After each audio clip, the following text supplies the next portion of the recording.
በያዝነው ዓመት ከጅማ ዞን ብቻ ከ340 ሺህ ቶን በላይ የቡና ምርት ለዓለም ገበያ ለማቅረብ እየተሰራ መሆኑን የዞኑ የባህልና ቱሪዝም ቢሮ አስታውቋል። አብዛኛው ክፍሉ በቡና ከተሸፈነበት ከጅማ ዞን ወደ ውጪ ሊላክ ታስቧል ከተባለው የቡና መጠን ባሻገር ከቡና አለቃቀም እስከ አፈላልና የቡና ስነስርዓቱ ድረስ ያለውን ሂደት የቱሪዝም መስህብ ለማድረግ እየተሰራ መሆኑን ሰምተናል። ከሰሞኑም የቱሪዝም ሚኒስቴር የሀገራችንን የቡና ምርት የቱሪዝም መስህብ ለማድረግ ያለመ የመገናኛ ብዙሃን የቡና ቱሪዝም የግንዛቤ ማስጨበጫ ጉብኝት አካሂዷል። ደግሞ ደረጃ ዝርዝር አላት።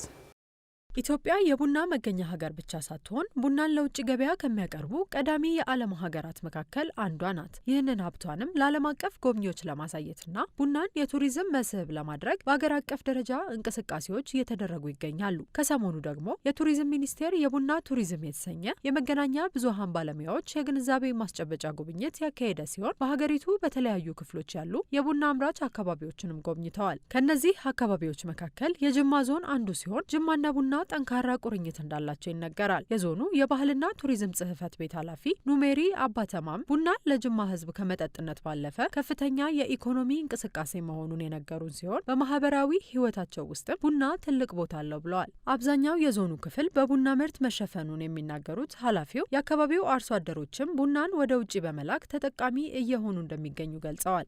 አብዛኛው የጅማ ጫካዎች ከቨር የተደረጉት በቡና ነው። አንድ መዝናኛም ነው። ከውጭ ሀገር የሚመጡ እንግዶች ቡናን መጥቶ ከለቀማው እስከ ፕሮሰሲንጉ ተከታትሎ ነው ገዝቶ የሚሄዱት። አብዛኛው አርሶ አደር ቡናን ወደ ውጭ አውጥቶ ወደ መሸጥ የደረሰበት ሁኔታ ነው ያለው እንደ ዞናችን። ስለዚህ የቱሪዝም መስህብም እየሆነ ነው ማለት ነው። አሁን ላይ ወደ ቱሪዝም መስህብነት እየመጣን የተባለው ይህ የቡና ሀብት ከእርሻ ጀምሮ እስከ አፈላል ስነ ስርዓቱ ድረስ ለጎብኚዎች ለማየት የሚጋብዝ መሆኑንም ነው ኃላፊው የሚያስረዱት። አሁን ያለንበትን ቦታ ማየት ይቻላል። ቶፖግራፊው በጫካ የተሸፈነ ነው። እያንዳንዱ ጫካ ስር ደግሞ ቡና ነው ያለው። ሁለት ነገር ነው ያለው። አንድ ለመዝናኛነትም ያገለግላል፣ ኢኮኖሚም ነው ከስር ያለው። ይሄ አንድ የቱሪዝም መስህብ ነው። ሁለተኛ ቡና ከአፈላሉ አንስቶ ማለት ነው የራሱ የሆነ አሰራር ነው ያለው። እሱ ራሱ ለማየት የሚመጡ አሉ ማለት ነው። በአሁኑ ሰዓት ወደኛ ሲመጡ ፕሮሰሱ አሁን እነሱ ጋር በማሽን ተፈጭቶ ምናምን ከካፌ ሄዶ ስጠጡ ነው የሚያውቁት። እኛ ጋር ግን ራሱ የቻለ የቡና አዘጋጀት ሲስተም አለው። እሱ ራሱ አንድ የቱሪዝም መስህብ ነው። አቆላሉ፣ አስተጣጠቡ፣ አፈላል፣ አወቃቀጡ አት ዘ ሴም ታይም ከነቁርጹ ቡናውን የሚያዘጋጀው ሰው የሚለብሰው ልብስ ቡና ተጠራርቶ አብሮ የሚጠጡበት ወይ በዛ ላይ የሚያወሩት ወሬ ሶሻል ዲቤት አለ።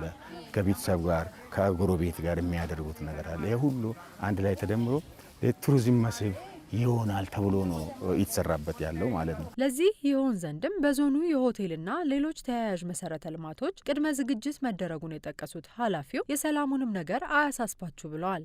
ደረጃቸውን የጠበቁ ሆቴሎች የተሰሩ ነው።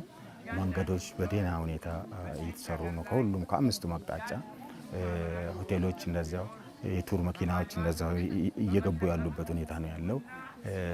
የቱሪስት መዳረሻዎች እዛ ጅማ ከተማ ላይ የአባጅፋር ፓላስን ጨምሮ የቦዬ ሐይቅን በተመለከተ በከፍተኛ ደረጃ የተሰራ ነው። ይሄ ቱሪስቶች ጅማ ከተማን ሴንተር አድርጎ ወደ ዞናችን የተለያዩ ወረዳዎች ተንቀሳቅሶ ኦብዘርቭ የሚያደርጉበት ሁኔታዎች በስፋት እየተሰሩ ነው። ዞናችን ከሰላም አንጻር ስታይ በከፍተኛ ደረጃ ሰው በኮንፊደንስ በሰላም የሚኖርበት ዞን ነው። ሰላም ባይኖር እናንተ መትመጡም ነበር። ስለ ቱሪዝም ማውራት አይቻልም፣ ስለ ልማትም ማውራት አይቻልም። ይህ እንዳለ ሆኖ የጅማ ዞን ከፍተኛ የቡና አምራች እንደመሆኑ ዘንድሮ ከ340 ሺህ ቶን በላይ የቡና ምርት ለውጭ ገበያ ለማቅረብ እቅድ ተይዞ እየተሰራ መሆኑንም ኃላፊው ገልጸዋል። በአመት በተለይ ዘንድሮ ለገበያ እናቀርባለን ብለን የያዝነው ወደ 345 ሺህ ቶን ነው። ቀላል ቁጥሩ አይደለም። ይሄን ለውጭ ሀገር ነው የምናቀርበው፣ ለውጭ ገበያ የሚቀርብ ነው። ይሄ በሀገሪቱ ኢኮኖሚ ውስጥ ትልቅ ሮል ነው የሚጫወተው ማለት ነው። ይሄ ጅማ ዞን ለዓለም የምታቀርበው ነው። ለዓለም ብቻ አይደለም ለሀገራችን ውጭ ምንዛሬም ትልቅ አስተዋጽኦ የሚያደርገው ማለት ነው።